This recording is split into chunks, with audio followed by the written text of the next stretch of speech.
Ini adalah merupakan makam jenazah COVID, ya, jenazah COVID-19 yang di wilayah Kota Tangerang Selatan, tepatnya di makam TPU Jombang Rawa Lele, yaitu Kecamatan Ciputat. Dan setiap harinya ini selalu teman-teman dari TPU Jombang menyiapkan lubang untuk para jenazah COVID seperti ini. Jadi stok lubang sekarang sudah disiapkan 1, 2, 3, 4, 5, 6, 7, 8, 9. Jadi 9 lubang sudah disiapkan. Kemarin malam kita makamkan jumlah 4 orang jenazah COVID, terakhir anak kecil. Jadi itu yang bisa saya laporkan. Kembali di Prime Show with Ira Kusno. Pemirsa, sore tadi juru bicara gugus tugas COVID-19 Ahmad Yuryanto mengumumkan perkembangan terbaru. Dan ini angkanya mengagetkan karena ada peningkatan kasus positif di Indonesia mencapai puncak dengan penambahan hampir 1.000 pasien positif dalam kurun waktu 24 jam. Apakah ini disebabkan oleh kelonggaran kebijakan pemerintah yang diwacanakan? Telah hadir bersama saya Brian Sri Prihastuti, tenaga ahli utama kantor staf Presiden, KSP, dan juga bergabung epidemiolog dari Universitas Pajajaran yang saat ini berada di Selandia Baru, yaitu Panji Fortuna Hadi Sumarto. Selamat malam Dr. Brian. Selamat malam Mbak Ira Kusno. Mas Panji, selamat malam di Indonesia, selamat pagi ya di New Zealand. Selamat malam Mbak Ira. Ya, baik. Dr. Brian, ada tagar Indonesia Terserah. Ini dari kolega-kolega Anda. Perasaannya apa waktu baca itu? Saya ikut sedih. Karena walaupun saya tidak berada di lini terdepan bersama dengan sejawat-sejawat saya di fasilitas kesehatan, tapi saya bisa merasakan tanggung jawab sekaligus beban yang ada di pundak mereka. Mengapa? Karena walaupun setiap hari kita mendengarkan berita kasus baru, kemudian bertambah, kemudian kita menurun, saya sendiri lebih memperhatikan angka kematian, karena bagi saya kematian apapun penyebabnya itu tidak bisa ditoleransi. Oke, Dr. Brian mengatakan sebagai kolega saya ikut sedih.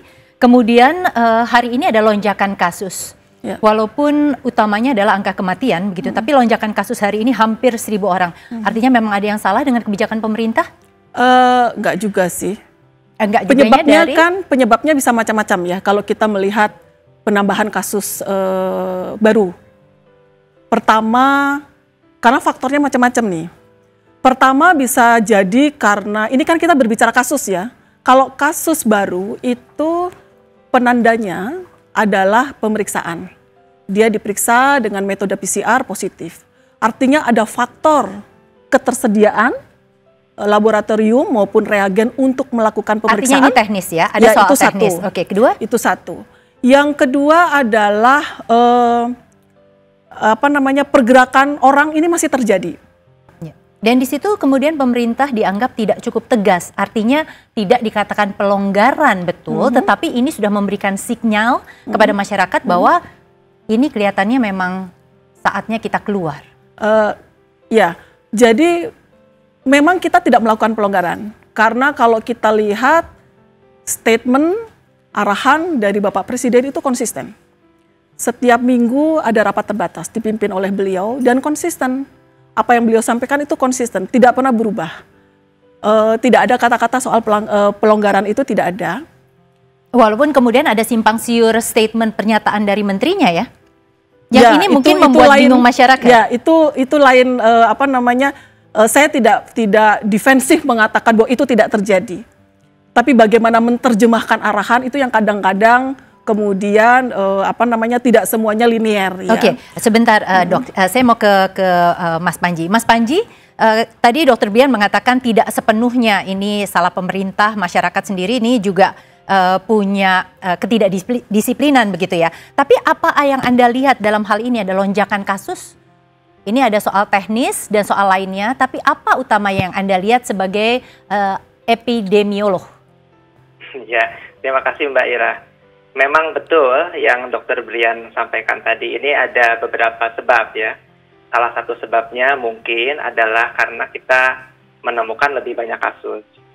Karena kan terjadi peningkatan kapasitas pemeriksaan ya dari hari ke hari.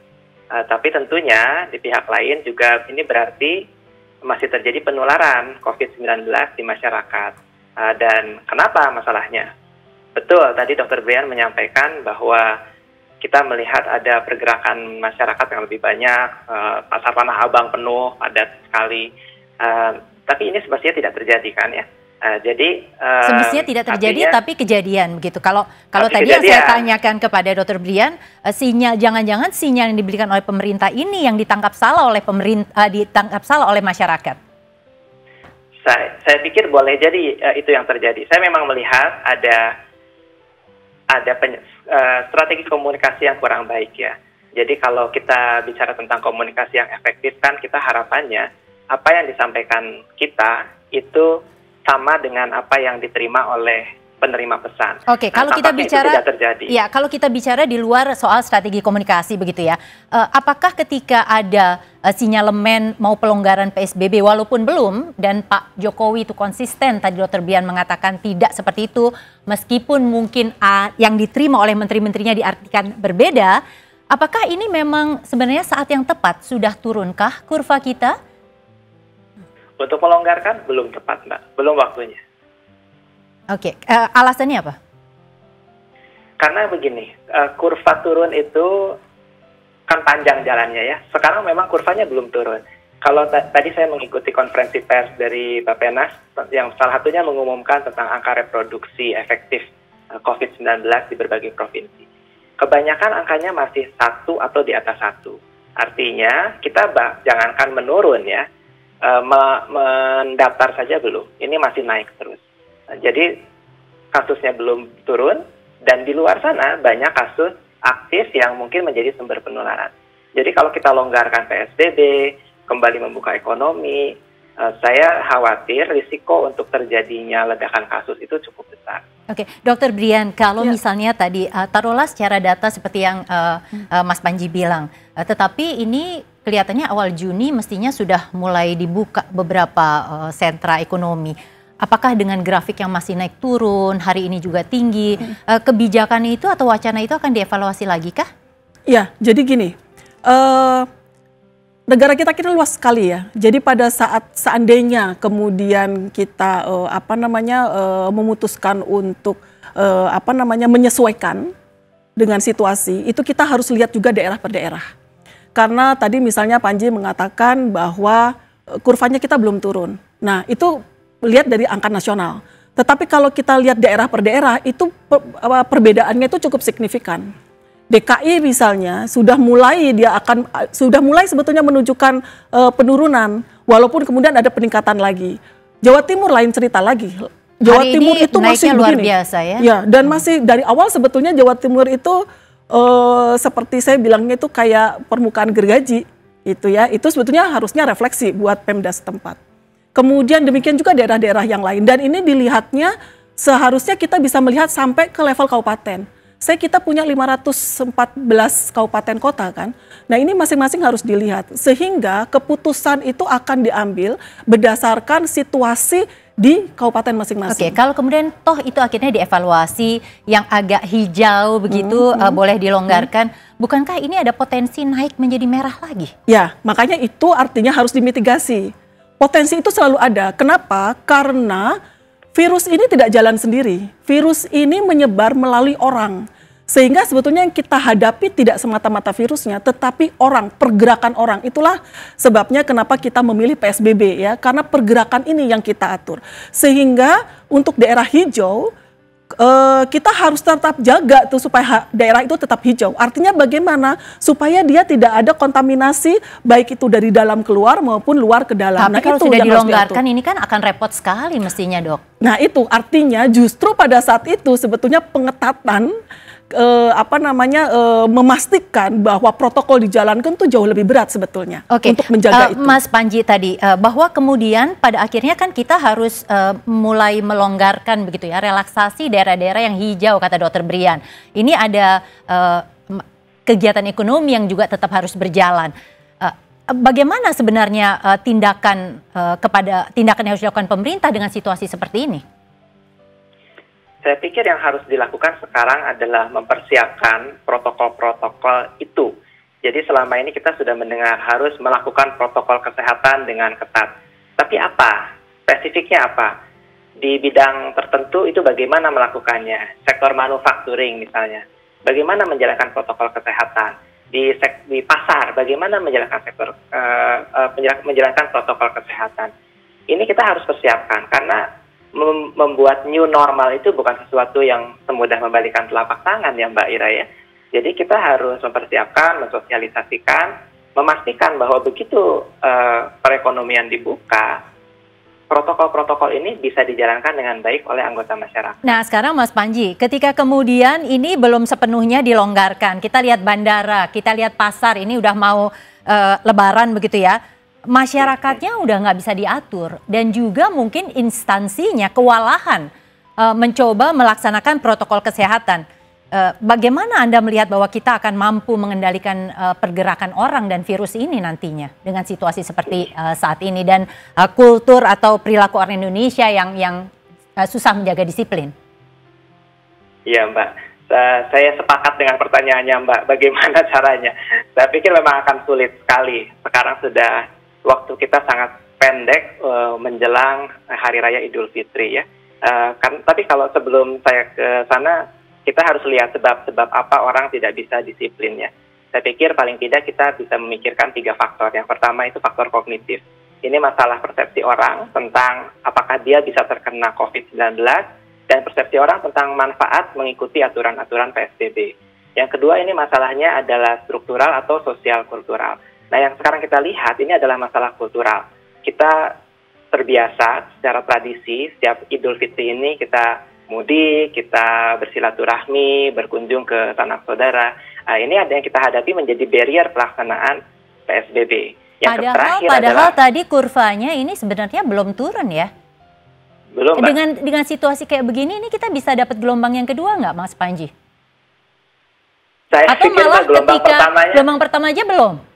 Belum selesai, Mbak. Jadi saya khawatir ya gelombang pertama ini sebenarnya memang sudah tidak terlalu tajam ya, jadi agak mendatar, belum terlalu mendatar. Tapi kalau ini terjadi, masyarakat tidak bisa patuh, memaksakan diri berbelanja dan lain sebagainya, kita akan melihat ini naik lagi. Oke, Dokter Brian, ini kalau misalnya melihat tadi situasinya seperti saat ini, sulit masyarakatnya itu untuk disiplin, apakah ini artinya kita kembali ke titik nol dan pemerintah harus benar-benar sangat tegas, tidak ada wacana pelonggaran atau seperti apa?